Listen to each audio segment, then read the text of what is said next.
Alright, so today we're going to talk about how you can figure out what sorts of creatures live in your garden. So we're in my garden with my cats, and we're going to set up a few little tests or surveys to find out, stop that, what kinds of animals are in your garden. So I guess the first thing that you should probably think about doing is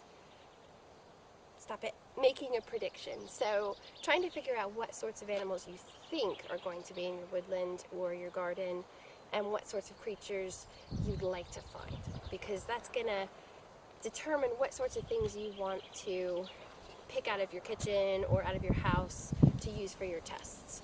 So far you have already come up with some tests of your own, but us teachers, we have put some tests together for you that you can use in case you need extra ideas. So the first test that we're going to do today is we are going to use a cup. This is the first test. You're going to be setting up a little trap in the ground to see if you can catch some insects or other types of animals. So the first thing you'll need to do is you'll need a spade, you'll need a cup, and you'll need a cat to stop eating the cat food. And you'll need to loosen the soil so that it's nice and fluffy like this, so that you can dig in it. So you have to dig yourself a hole that is deep enough for the cup to go in all the way, because otherwise insects are not going to be able to fit in it. So you want to bury it exactly level with the top of the soil. So you're going to really carefully, you don't want the dirt to go in the cup. Really carefully. What this is going to do is, if you leave this out in the garden, you can come back either in the afternoon, the next morning, the next day, and see what sorts of things fall into the cup. And the reason why we use the cup is because the sides of it are slippy, and if an insect or maybe a tiny mouse or something fell in it, it would probably not be able to get out. So you can sort of go out and survey what is in your garden using that. You need to go back and check it the next day, because you don't want little insects or maybe even a little mouse to fall inside of it and then not be able to get out. So you really need to be responsible and come back and check that. So that's the first test that you can set up in your garden. And it looks just like that. You could cover it with a little leaf if you want. You could even put a little stick over top of it if you think that insects will walk across the stick. It's up to you. Alright, so that's your first test. The second one, and if you look over here, you could probably see little footprints everywhere already in the dirt. So that's because animals go everywhere and search for food all over the place. So that's why I've got these things here. So for your second survey or test, whatever you'd like to call it, you're going to need something flat, like either a school ruler or just a bit of wood. A stick is not going to work because it's not straight enough and flat enough. So you need something very straight like this.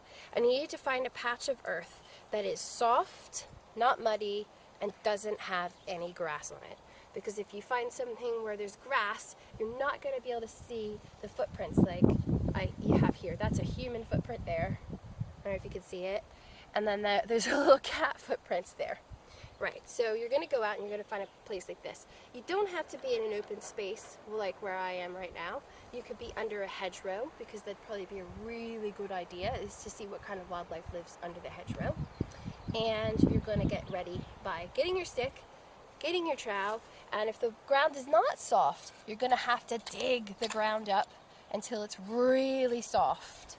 You don't want it to be hard at all, because if it is, when something steps on it, it's not going to make any impression. Then you're going to take your stick and you're going to make it perfectly flat. So you're going to just smooth it out until it's really flat. Get rid of any impressions. And you're going to put something as bait in the middle of it. So if you are looking to see what kinds of creatures live out in your woodland, you could use birdseed. This is interesting to mice, pigeons, all sorts of birds like blackbirds. Any kind of bird is going to be interested in this, but also rats, rodents, all those sort of things. And you'll put that in the middle and leave that spot absolutely clear. Try to put it somewhere off the, well, we would say off the beaten track, so somewhere where other children aren't going to walk on it, because they're going to ruin your test if they walk on it. The other thing you could use, if you want to know about whether or not we have hedgehogs, foxes, animals that eat meat, that are carnivorous, you could use cat food. Cat food is actually something, here comes a cat. Cat food is something that foxes eat and hedgehogs eat, and probably rodents as well. And then if you put that out in the center of your trap, you could either make a new one, you could make a new patch somewhere different where you think that hedgehogs or foxes might go, or you could just sit it next to your bird seed. I suggest that you think about the animal or the creature and choose your location based on what you're trying to catch footprints for.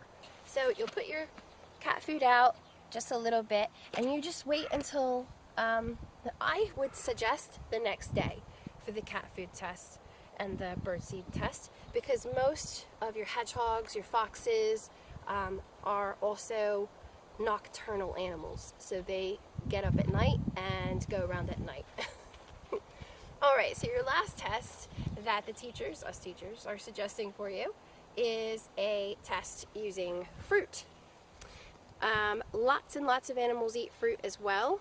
There are apples and oranges. It doesn't matter if it's citrus or if it's something like an apple, because birds like these, butterflies like these, mice like these, and probably hedgehogs, I'm not really sure, you'd have to do some research.